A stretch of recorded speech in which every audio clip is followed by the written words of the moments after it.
Hi hello friends, welcome to our channel. Now we are watching tatrax. இந்த வீடியோவில் அப்படியே இன்ட்ரெஸ்டிங்காக என்ன பார்க்க போகிறோம்னா, போன வீடியோவில் நம்ம print ஃபங்க்ஷன் பார்த்துருப்போம். இந்த வீடியோவில் அடுத்த கண்டென்ட்டாக எதை பார்க்க போகிறோம்னா இன்புட் ஃபங்க்ஷன் தான் இந்த வீடியோவில் பார்க்க போகிறோம். அது மட்டும் இல்லாமல் கமாண்ட் பைத்தானில் உள்ள ஒரு கமாண்டை பற்றியும், அதுக்கடுத்தது இன்டென்டேஷன். பைத்தானில் ஒரு முக்கியமான கான்செப்ட் என்னென்னா இன்டென்டேஷன். அதை பற்றி இந்த வீடியோவில் பார்க்கலான்னு இருக்கோம். இந்த வீடியோ ரொம்ப இன்ட்ரெஸ்டிங்காக இருக்கும். அதனால் இந்த வீடியோ நீங்கள் ஸ்கிப் பண்ணாமல் பாருங்கள். நம்ம சேனலில் ஃபஸ்ட்டு பார்க்குறீங்க, நம்ம சேனலில் சப்ஸ்கிரைப் பண்ணிடுங்க. அதுக்கு பக்கத்தில் உள்ள பெல் பட்டனை கிளிக் பண்ணிடுங்க. அது மட்டும் இல்லாமல் நம்ம வீடியோ கீழே லைக் பட்டன் இருக்கும், அதை கிளிக் பண்ணி லைக் பண்ணிக்கோங்க. இந்த வீடியோ உங்கள் ஃப்ரெண்ட்ஸுக்கும் ஷேர் பண்ணுங்கள். அவங்களும் இந்த வீடியோவில் வந்து ஏதாச்சும் கற்றுக்குவாங்க. உங்களுக்கு ஏதாச்சும் டவுட் இருந்துச்சுன்னா கமெண்ட் பாக்ஸில் கமெண்ட் பண்ணுங்கள். என்னால் முடிஞ்ச அளவுக்கு உங்கள் கமெண்ட் ரிப்ளை பண்ணுறேன். வாங்க கைஸ், வீடியோக்குள்ளே போகலாம்.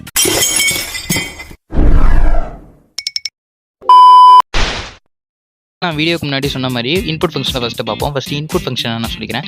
ஃபார் எக்ஸாம்பிள் கூகுள் எடுத்துக்கோம். எப்படின்னா ஒன்று வந்து ஷோ பண்ணும். இந்த மாதிரி நீங்கள் என்டர் பண்ணுங்கள் வேல்யூவை, enter a number of value அப்படின்னு இருக்கும். அப்போ வந்து நம்ம என்ன பண்ணுவோம், அதில் வந்து நம்பரை என்டர் பண்ணுவோம். இப்போ அது அப்படியே கூகுளுக்குள்ளே வந்துடுங்க. இப்போ கூகுள்னு காட்டுது, இங்கே சர்ச் இருக்குது. இப்போ என்ன கேட்குது, நம்ம என்ன தேடணுமோ அதனால் சர்ச்சின்னு கொடுத்துருக்காங்க. ஓகேங்களா? இப்போ சர்ச்சின்னு இருக்க நம்ம இதுக்குள்ளே நம்ம சர்ச் பண்ணுவோம். இப்போ சர்ச் பண்ணுற நம்ம என்ன வேணுமோ ஏதாச்சும் வாட் இஸ் கம்ப்யூட்டர் அப்படின்னு டைப் பண்ணோன்னா அது வந்து ஒரு வேரியபிள் இருக்கும். வேரியபிளுக்குள்ளே போய் நம்ம சர்ச் பண்ணதை போய் அது ஸ்டோர் ஆகிரும். அதுதான் இன்புட் ஃபங்க்ஷன் அப்படின்னு சொல்லுவாங்க. ஓகேங்களா? புரிஞ்சிருக்குன்னு நினைக்கிறேன். இப்போ அந்த எக்ஸாம்பிளை நம்ம பைத்தானில் பார்ப்போம். அது எப்படின்னு உங்களுக்கு ப்ராக்டிக்கலாக சொல்லி கொடுத்துட்றேன். ஃபஸ்ட்டு எப்படின்னா ஒரு வேரியபிள் க்ரியேட் பண்ணணும்னு சொல்லியிருப்பேன். இப்போ வேரியபிள் ஏ டு ஆல்ஃபபெட்டாக இருக்கணும். ஆல்ஃபபெட்னா ஏ.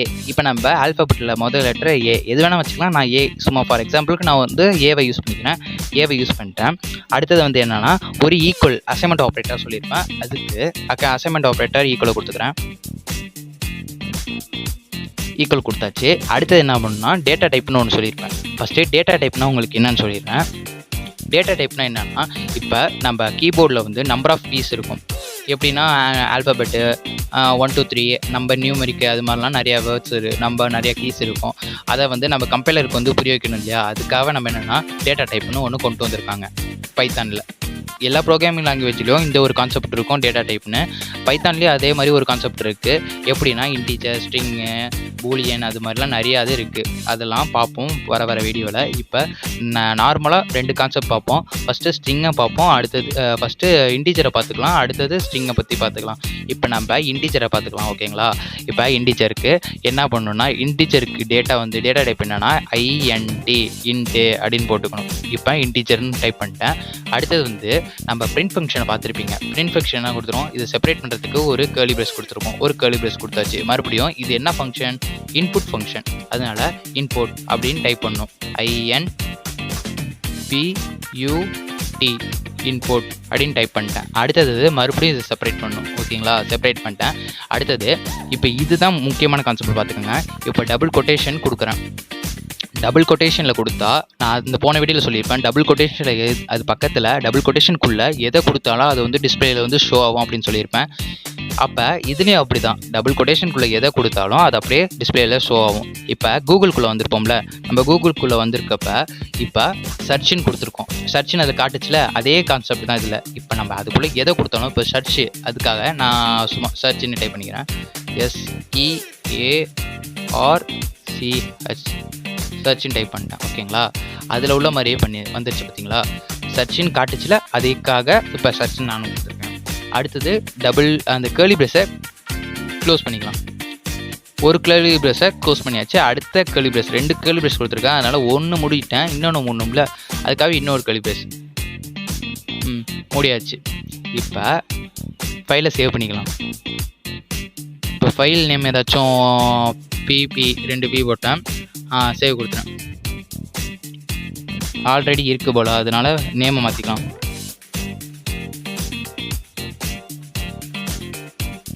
ஜீரோன்னு கொடுத்துருங்க. ஃபைல் வந்து சேவ் ஆகிடுச்சு. இப்போ சேவ் பண்ணோன்னா ரன் பண்ணிக்கிறேன். ரன் பண்ணிட்டேன். இப்போ பார்த்தீங்களா, இப்போ நான் என்ன கொடுத்தேன், அதில் வந்து என்ன கொடுத்துருப்பேன், சர்ச்சின்னு கொடுத்துருப்பேன். அந்த 2 டபுள் கொட்டேஷன் அது வந்துருச்சு. இப்போ நம்ம எதை டைப் பண்ணலாம், இப்போ ஏதாச்சும் 1 2.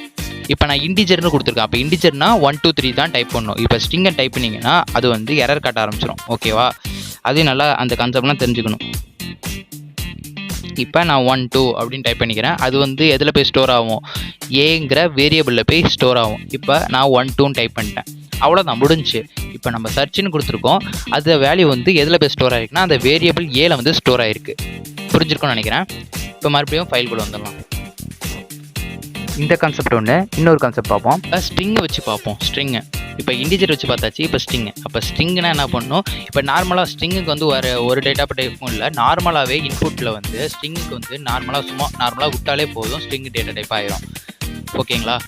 இப்போ நான் அந்த கலிபிரஸை லாஸ்ட்டாக உள்ள கலிபிரஸை எரேஸ் பண்ணிக்கிறேன். இப்போ மறுபடியும் நம்ம பிரிண்ட் ஃபங்க்ஷன் இருக்குல்ல, அதை இது யூஸ் பண்ணி பார்ப்போம். நம்ம வந்து வேல்யூ வந்து பிரிண்ட் பண்ணி பார்க்கணும்ல, அதுக்காக பிரிண்ட்டுன்னு கொடுத்துட்டேன். பிரிண்ட்டுன்னு கொடுத்தோன்னே ஒரு கர்லி பிரேஸ் ஓப்பன் பண்ணிக்கிறேன். இப்போ நான் ஏங்கிற வேரியபிளை யூஸ் பண்ண போகிறேன். நான் அந்த போன வீடியோவில் சொல்லியிருப்பேன், 4 டைப் சொல்லியிருப்பேன், அதில் செகண்ட் டைப் இதில் யூஸ் பண்ணுறேன். இப்போ வேரியபிள் ஏங்கிற வேரியபிளை இதில் யூஸ் பண்ண போகிறேன். அதனால ஏவை கொடுத்துக்கிறேன். நான் ஸ்ட்ரிங்காக யூஸ் பண்ணணுன்னா டபுள் கொட்டேஷனில் கொடுத்து ஏன்னு கொடுத்துருக்கலாம். ஆனால் நான் ஸ்டோர் ஆன சர்ச்சுக்குள்ளே நான் 1 2 கொடுத்துருப்பேன், அந்த வேல்யூ வந்து எதில் ஸ்டோர் ஆகிருக்கு? ஏல.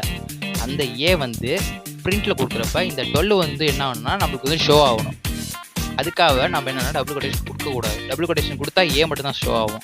டபுள் கொட்டேஷன் கொடுக்காம இருந்துச்சுன்னா நம்ம என்ன டைப் பண்ணுறோமோ அது அப்படியே ஆட்டோமேட்டிக்காக இங்கே வந்து ஷோ ஆரம்பிச்சிடும். ஓகேங்களா? இப்போ நான் ஏ கொடுத்துக்கிறேன். கர்லி பிரேஸை க்ளோஸ் பண்ணிக்கிறேன். இப்போ மறுபடியும் எடிட் பண்ணியிருக்கேன், அதனால் மறுபடியும் நான் சேவ் பண்ணிக்கிறேன். சேவ் பண்ணிட்டு ரன் மாடல். இப்போ சர்ச் கொடுத்துருக்கேன்னா நான் என்ன சொல்லியிருப்பேன்? ஆல்பபெட்னு சொல்லியிருப்பேன். டபுள் ஏ கொடுத்துக்கிறேன்.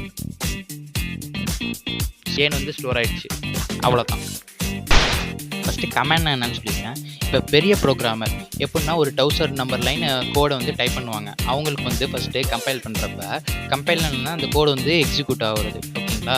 அப்போ அது மாதிரி பண்ணுறப்ப ஃபஸ்ட்டு அந்த லைன் நம்மளுக்கு வந்து தேவைப்படாது. ஆனால் மறுபடியும் ரன் பண்ணி பண்ணுறப்ப அந்த லைன் வந்து அவங்களுக்கு தேவைப்படும். அதனால் அவங்க என்னென்னா எரேஸ் பண்ணி மறுபடியும் டைப் பண்ண முடியும், வந்து சிரமமாக இருக்கும். அதுக்காக பைத்தானில் வந்து ஷார்ட்கட்டாக ஒன்று கொடுத்துருக்காங்க, அதுதான் கமாண்டுன்னு ஒன்று. அதுக்கு வந்து 2 டைப் இருக்குது. ஃபஸ்ட்டு சிங்கிள் லைனை வந்து நம்ம வந்து கமாண்ட் லைனு யூஸ் பண்ணிக்கணும்னா நம்ம என்னென்னா ஹேஷ்டாக் யூஸ் பண்ணலாம். அதுவே மல்டி நம்பர் ஆஃப் லைனு எப்படின்னா ரொம்ப பெரிய லைனு, இப்போ ஒரு மாடூலே எனக்கு தேவையில்லை அப்படிங்கிறப்ப என்னென்னா ட்ரிபிள் கோட். இப்போ சிங்கிள் கோட்னா என்னென்னா சும்மா ஒரே ஒரு கோட் போடுறது. அதுவே ட்ரிபிள் கோட் போட்டோம்னா அந்த ஃபுல் லைனை வந்து என்னென்னா ஹியூமன் ரீடபிள் கோடாக மாறிடும். நம்ம பார்த்துக்கலாம், ஆனால் கம்பைலர் வந்து அதை எக்ஸப்ட் பண்ணிடும். அதை ஒமிட் பண்ணிட்டு அடுத்தது போயிடும், அடுத்த லைனுக்கு போயிடும். ஓகேங்களா? இப்போ அதை ப்ராக்டிக்கலாக செஞ்சு பார்ப்போம். பிரிண்ட் ஃபங்க்ஷன் கொடுத்துக்கிறேன்.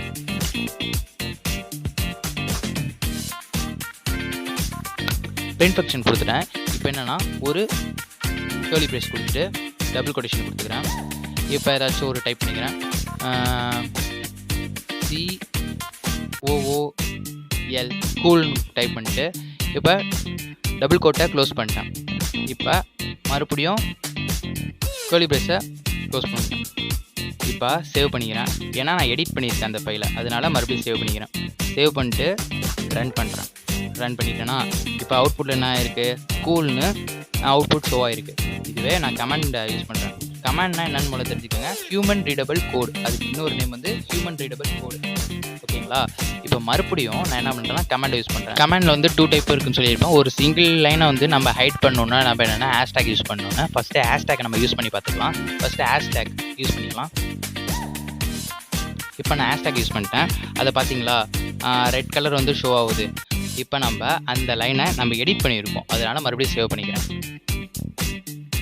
சேவ் பண்ணி ரன் பண்ணி பார்ப்போம். அந்த அவுட்புட் வந்து ஷோ ஆகல பாருங்க. கம்பைலருக்கு வந்து அது தெரியல, அந்த லைனை வந்து ஒமிட் பண்ணணும் அப்படின்னு தெரிஞ்சுக்கிட்டு அந்த லைனை வந்து ஷோ பண்ணல. இப்போ மறுபடியும் பாருங்களேன், அந்த ஹேஷ்டாக் எடுத்து விட்றேன். அது வந்து பிரிண்ட்டில் வந்து கூல் அப்படின்னு காட்டு பாருங்களேன். இது சிம்பிள் தான், நீங்கள் கற்றுக்கலாம், ஈஸியாக கற்றுக்கலாம். ஒரே ஒரு லேப்டாப் இல்லைனா ஒரு மொபைல் இதை வச்சு நீங்கள் கற்றுக்கலாம். நான் போடுற வீடியோவை நீங்கள் ஃபாலோ பண்ணி வந்தாலே இந்த வீடியோலாம் நீங்கள் கற்றுக்கலாம். பாருங்கள், கூல்னு தெரிஞ்சிச்சு. ஆனால் நம்ம போனதில் வந்து கூல் அப்படின்னு தெரியவே இல்லை. இவ்வளோதான். இப்போ பெரிய பெரிய பெரிய லைனு பெரிய பெரிய ப்ரோக்ராமர்லாம் இருப்பாங்களே, அவங்க எப்படி பண்ணுறாங்கன்னு பார்ப்போம். இப்போ ஒரு மாடூலே நான் வந்து இது ஹைட் பண்ணணும் கம்பைலர் தெரியாமல். அப்போ நான் என்ன பண்ணணும்?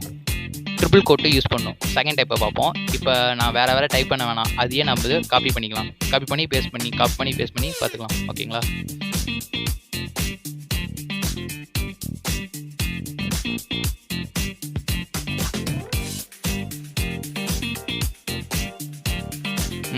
இப்போ 3 லைன் பண்ணியிருக்கேன். இப்போ சிங்கிள் கமாண்ட் ஹேஷ்டேக் போட்டு நம்ம யூஸ் பண்ண முடியாது. ஹேஷ்டேக் போட்டால் 3 டைம்ஸ் நம்ம வந்து ஹேஷ்டேக் யூஸ் பண்ணுற மாதிரி இருக்கும். அதனால என்னென்னா செகண்ட் டைப்பு ட்ரிபிள் கோட்டை வந்து கொடுக்கலான்னு இருக்கோம். ட்ரிபிள் கோட்டை கொடுக்குறேன். சிங்கிள் கோட்டை சாரி ஃபஸ்ட்லேருந்து கொடுக்கணும். ஏன்னா நான் வந்து 3 லைனை வந்து ஹைட் பண்ண போகிறேன். அதனால 1 கொடுத்துட்டேன், 2 கொடுத்துட்டேன், 3 கொடுத்துட்டேன். பார்த்தீங்களா க்ரீன் கலர் அப்படியே தெரியுது. இப்போ மறுபடியும் இங்கே வந்துடுறேன். லாஸ்ட்டாக இப்போ இங்கே மட்டும் கொடுத்தா எரர் காட்டும். எங்கேருந்து எங்கே வரையும் இப்போ ஸ்டார்டிங் கொடுத்துட்டேன். அப்போ எண்டிங்கும் கொடுக்கும்ல, எண்டிங்கும் கொடுத்துக்கிறேன். 1 2 3 கொடுத்தாச்சு. பார்த்தீங்களா இப்போ மறுபடியும் ரன் பண்ணி பார்ப்போம். எடிட் பண்ணிட்டு சேவ் பண்ணிக்கிறேன். ரன் தெரியல பார்த்தியா, கம்பைலருக்கு வந்து அது இந்த கோடு வந்து ஹைட் ஆகிடுச்சு. இப்போ அந்த கோட்டை எடுத்து விட்றேன்.